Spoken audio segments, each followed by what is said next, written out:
people will be coming in and out all day, but we truly love and appreciate you. And I'm so excited for your presentation, Fiona.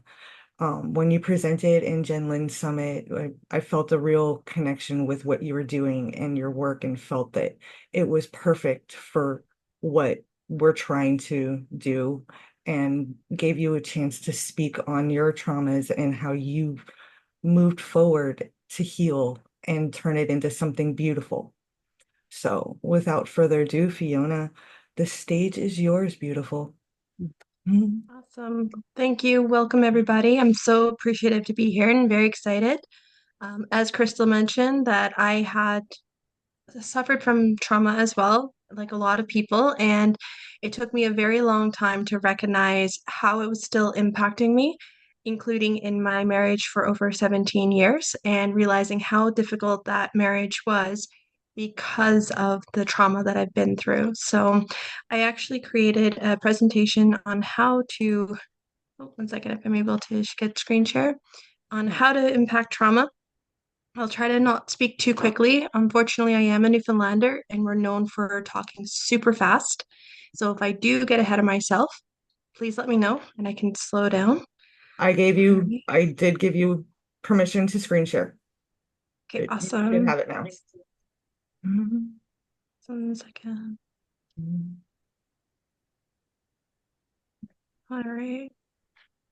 Hmm. There we go. So this one here is the impact of trauma. So the how and why. So as I was explaining a little bit about myself, I have been someone who was actually sexually abused when I was 4 to 5 years old. I don't quite know that age gap. And it happened because we repeat the same patterns. So unfortunately, it did happen multiple times and up till the age of 31. And it did cause a cycle of pain and mistrust that I had to learn to go through. And I went to the point where I didn't even want to live anymore, especially after that experience when I was 31, almost over 5 years ago. It was definitely one of the hardest ones because I was an adult and I felt like as an adult I should have been able to handle it and done something differently. So I put a lot of shame and guilt and trust onto myself. But then I realized that that wasn't me who I wanted to be, and it wasn't fair to everyone else around me that does love me and support me, and to have my son in that situation. And I wanted my son to have a better life. And I didn't want my son to repeat or have a struggle or have the trauma of me not being there for him. So I've decided to change and grow. And I've been learning a lot over the last couple of years to support and to be able to break that cycle. All right. So a quote that I love from Maya Angelou: "You may not control all the events that happen to you, but you can decide not to be reduced by them. And you can decide what you do from today onward, from this moment onward." So, why trauma impacts us? Very often, before I get to this, I want you guys to think about your first memory that you've ever had in your childhood, like as young as you are. And when you're thinking about that, try to like what emotion was related to that, because our emotions create the memories that we have. So for me, I was around 3 years old. I remember running down a hallway, and the reason why it was powerful is because my mom had exclaimed in shock. So to me, there was fear. So the emotion fear gave me my first memory, because my younger sister, who was maybe a year old or between 18 months old, had put her fingers underneath the door, which means she climbed out of the crib while she was napping. So my mom was afraid of that. And that was what connected my emotions. And trauma has a way of, because they're so impactful, they're so big on our body, it impacts our adrenaline and impacts our survival mode. We often get a lot of that fear, shame, anger, frustration, pain, like a lot of those strong emotions get connected to it. So they often are the memories that we keep stored into us. And even subconsciously, if we're pushing it away, it impacts us because our brain automatically rewires for survival. So it understands that this was danger and we need to rewire ourselves to be able to prevent it. And a lot of times that can lead to being hypervigilant and not wanting any touches, not wanting to interact with people because we're thinking all of that is dangerous. Unfortunately, we do become focused on it subconsciously. So some people are very hyper vigilant and they pay attention. Some people, when it happened when they're younger, they might not recognize a lot of the danger, but our brains are still subconsciously collecting that data because it can collect over 1 million bits of information every second, whereas our brain, our subconsciously, we can only maybe process a couple or like up to 40 to 50 items at one time, but we're still collecting all that information in, and our brain is still telling us we need to be safe. And it just sticks to what it knows that's familiar, which is why we have a lot of those patterns that cannot be broken because we're subconsciously looking for those patterns. We're subconsciously going to those patterns because they're safe. They may not, like, we survived, right? I mean, we might have had been really felt a lot of pain, a lot of anguish, went through a lot of hurt and harm, but we're still living, we're still breathing. Some people more better than others, but our brain says, yes, we survived. Let's continue doing this because we know it's familiar. It's not unfamiliar. It's not uncomfortable. It's not unknown. So let's continue living and rewiring ourselves for this survival part. So, an example, imagine an island. If I were to give you $5,000 to go to that island with nothing, would you do it? Now, if I were to tell you that island is either the UK, Australia, Japan, or Jamaica, the Bahamas, Maldives, would you go then?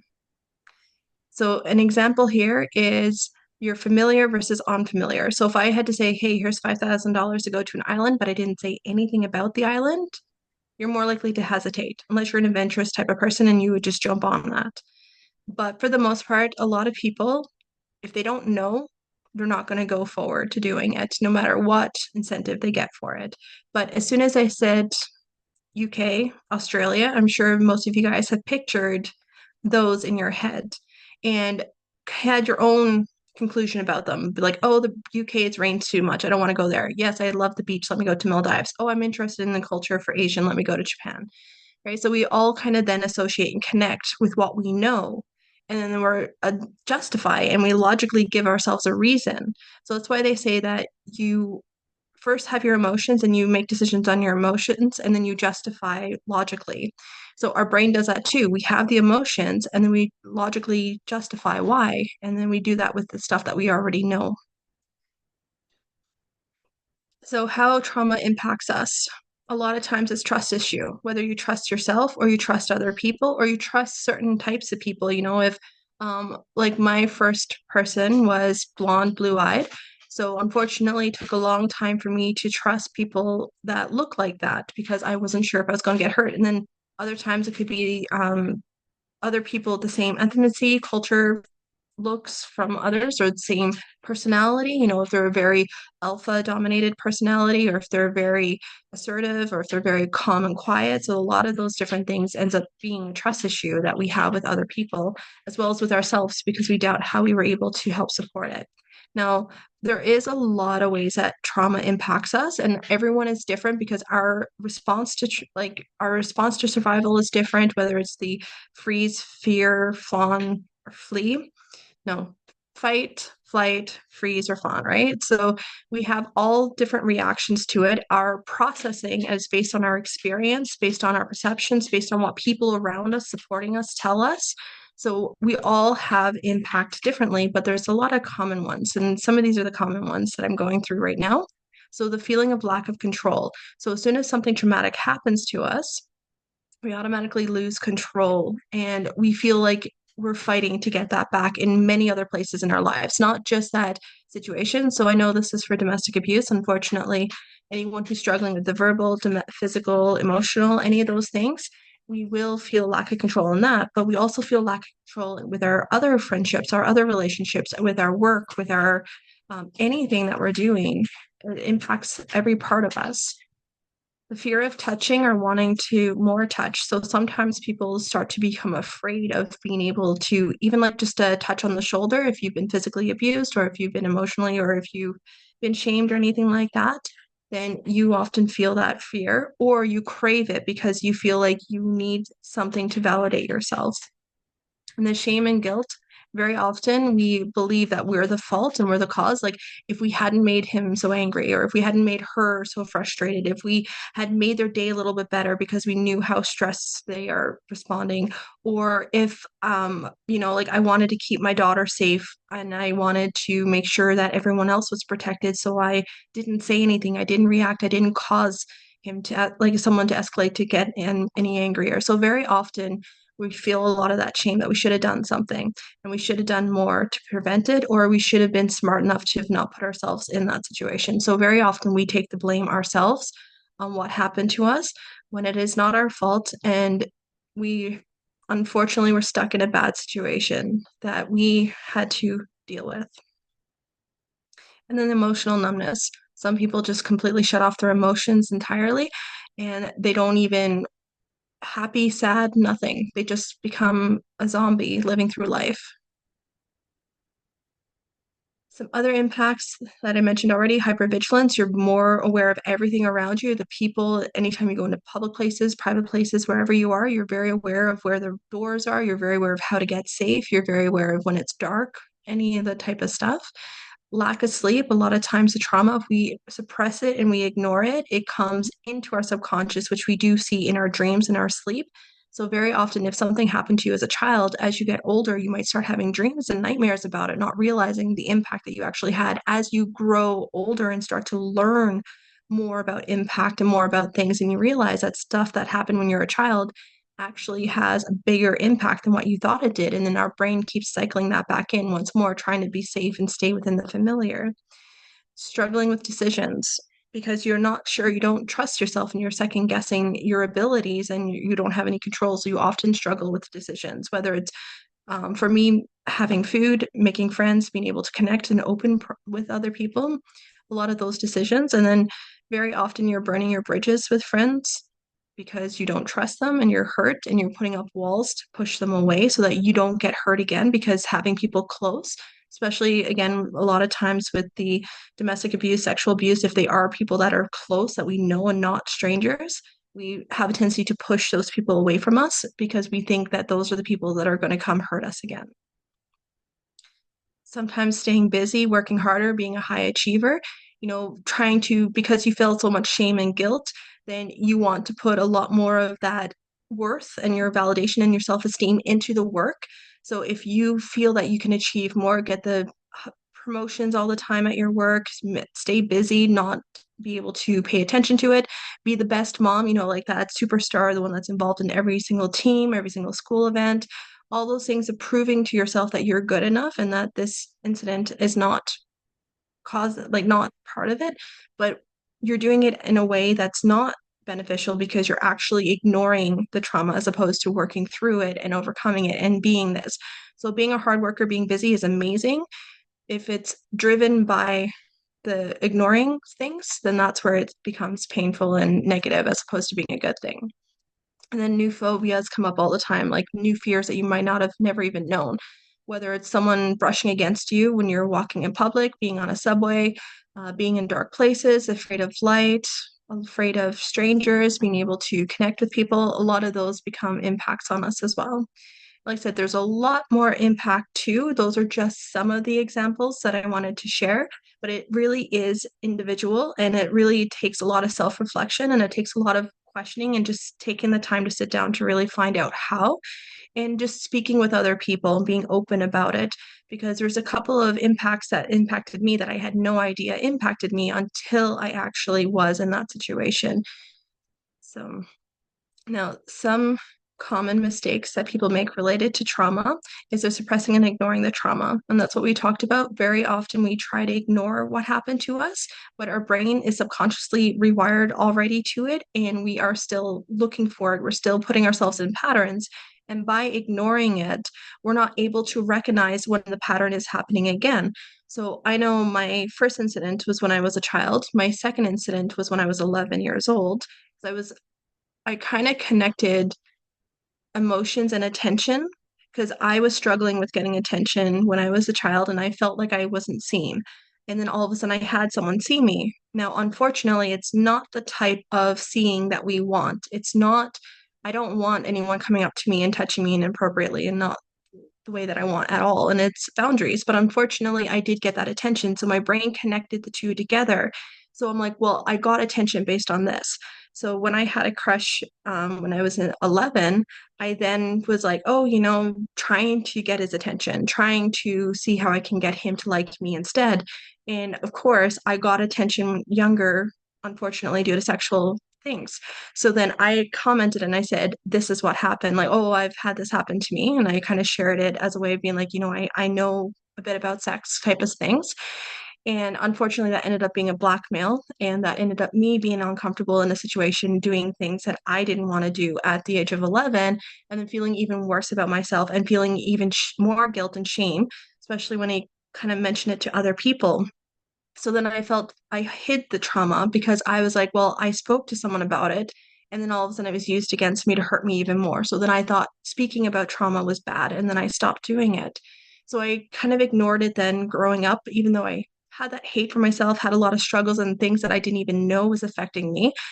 And then when I got stuck in the same situation when I was 31, very excited, very happy at a new job, learning a lot of it. And then all of a sudden having the manager hit on me and do stuff, it really caused me to realize that ignoring was not the best idea and to instead look for what my triggers are, look for where my cycles are. And again, that was that attention, not ignore the trauma, but instead have that um, ability to move forward.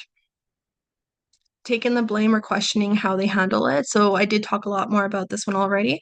But again, we very often think it's our fault. And it's good to have that mindset of being like, we can do something about it now. So I'm not saying it is your fault for the situation that happened, but we can say it's my fault for feeling right now, and I need to change it for going forward. So it's a very different, very fine line, and it does take a little bit of work to get there. But if you're able to control how you feel this moment, like your emotions, your energy, that subconscious to be able to be aware of it, then you're able to handle that for going forward and make the changes you need in order to change. But blaming how you replaying how it happened, how you handled it, isn't going to help support you. That's not what's going to be able to do it. But being able to say that, yes, it's a shitty situation that happened to me and it caused a lot of pain, but I'm not going to let that rule my life and I'm not going to let that repeat itself over and over again. Because a lot of times we get into a lot of relationships. So if you went from one abusive relationship, you very often go into a second abusive relationship and very often into a third one until you recognize that, no, this is not what I want to do anymore. I need to change who I'm going for. And then our bodies and mind can become addicted to survival. So if, say, one example, if you grew up in a house where there was a lot of arguments, there was a lot of yelling, there was a lot of fighting all the time, then in your own relationship, you have a tendency to cause that conflict. Or if someone grew up in that type of situation, then they cause a conflict in your relationship. And then they don't know how. So, for example, I know with my dad, his dad was very abusive to him when he was growing up, and that was his reaction. That was how he dealt with anger, was to hit and be violent with people. So, unfortunately, we do learn a lot of that things, and we become addicted to it because, again, it's the familiar place that we're used to. So, as soon as we're like, even if we don't want to be fighting with our partners, we have a tendency to pick a fight because it's familiar to us. We're comfortable being in that situation of fighting and arguing and that tension, and not having that tension, having things go okay, sometimes it's scary because it's uncomfortable and it's unfamiliar for us. So a lot of people who've struggled with trauma get stuck in that survival mode and their brains don't let them out of it because they've become addicted to that feeling. And thinking time will heal or staying busy will help. And eventually time can reduce because it becomes more of a memory. But very often, what happens as a child or what happens when we're younger, what happened a year or 2 years ago, whatever the case is, doesn't always heal on its own. You have to recognize and you have to work actively in order to heal it. So, like, time is not linear. Something that could have happened 30 years ago could be like it happened yesterday. Something that happened yesterday could have felt like a lifetime ago. So, it really isn't linear at all with anything. And by thinking that as time goes on, it will get better, we are shutting ourselves down from being able to heal and have that journey. And isolating ourselves from others. Again, with that lack of control, lack of trust, not putting and not wanting to be touched or anything, we often isolate ourselves. Once we start feeling negative and bad, we have a tendency to pull away from people. So if something does start happening, even without being threatened to stay quiet, we very often don't share the domestic abuse that we've gone through. We don't often share the different traumas and abuse that we have went through because we are trying to keep it to ourselves and trying to protect ourselves or pretend that it didn't happen, or not make people think that we're the ones that are in the wrong, or because unfortunately people do judge very often. So very often if you say I've been sexually abused, someone's going to judge, whether they're going to say, oh, I understand, I appreciate and I value you and your feelings are real, or they're going to be like, what are you talking about? That's not true. You probably did something, right? Like it's probably the clothing you wore, it's probably the way you were dancing. So very often we avoid those type of things because we don't want to go through that. So we do isolate ourselves and take ourselves away from our friends and family. All right. Some ways of helping to get over the trauma. I'm not actually watching the chat at the moment. So if you guys do have any questions, put in there, we can go back through it. Acknowledging the trauma, that's the first thing you need to do. It happened. Now, a lot of times, like they take a deer, for example, when they get a predator chasing them, they'll keep running. And as soon as they outran the predator, like the wolf or whatever, they'll stop and they'll start eating grass. Like their body just shuts down that experience. But very often with trauma, we continue subconsciously reliving it and we keep, and our brain got rewired.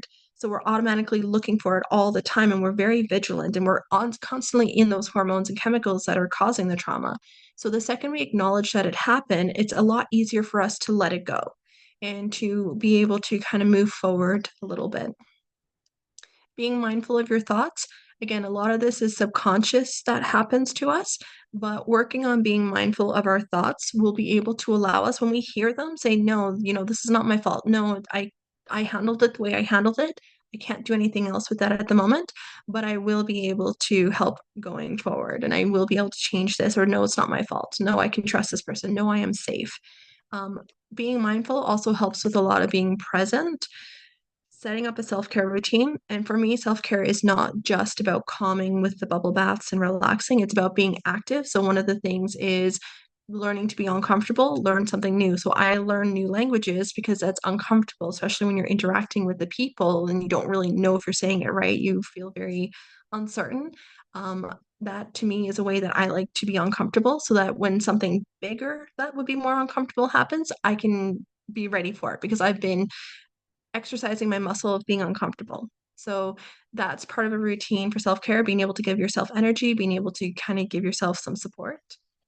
Grounding exercises like Jenny had just done earlier for us when we first started um, the summit.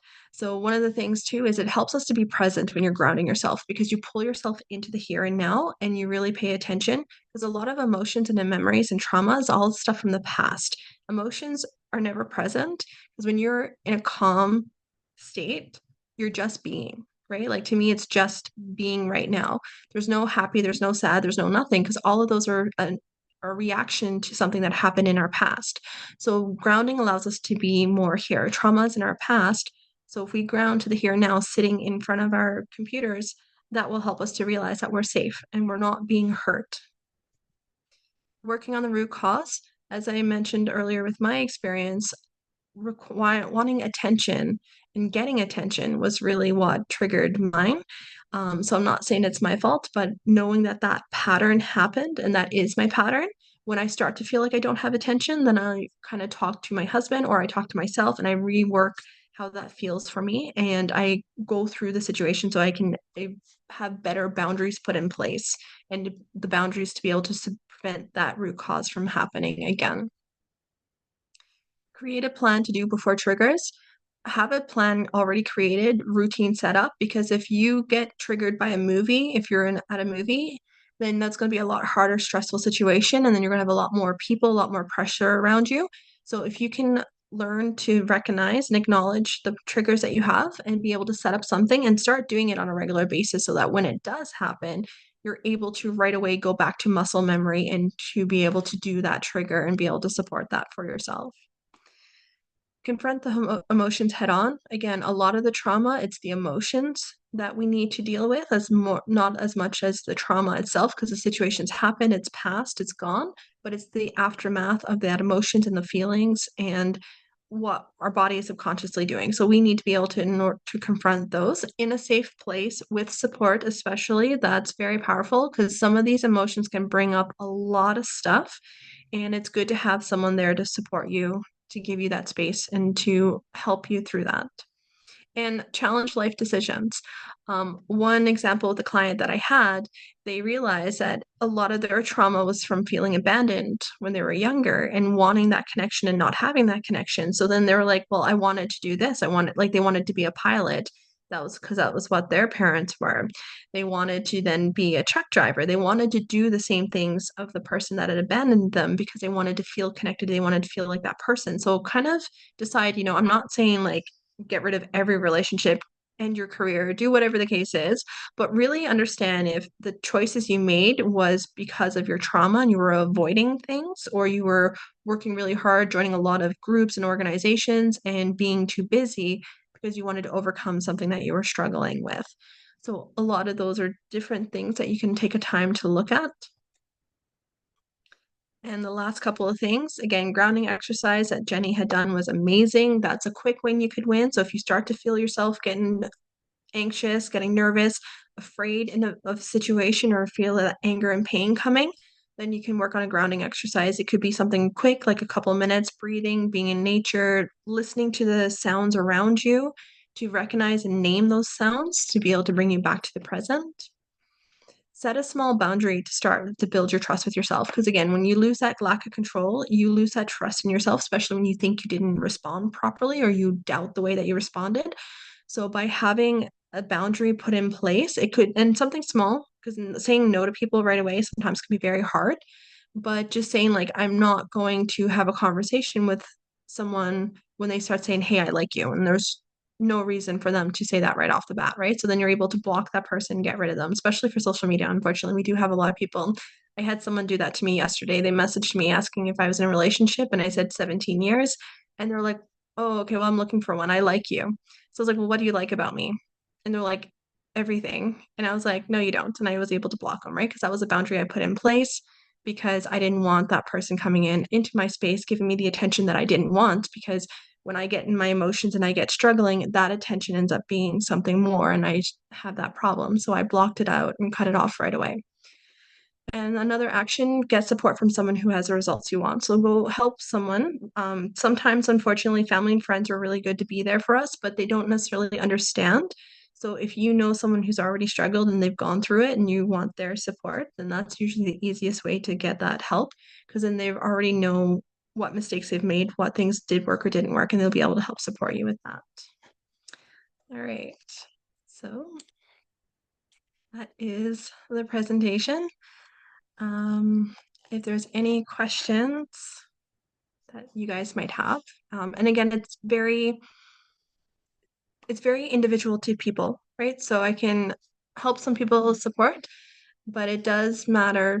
Like some of the things that I've mentioned, may not impact you, may not be the same way, but that doesn't mean that yours is any different. It just means that those were the ones that I've picked up from other people that I've talked to, not necessarily everything. Thank you so much, Fiona. That was beautiful share and vulnerability. I have stopped recording so that we can have candid conversation for anyone that wants to be able to step into using your voice fully, using your platforms fully, and really be able to build out systems and businesses that are meant for legacy.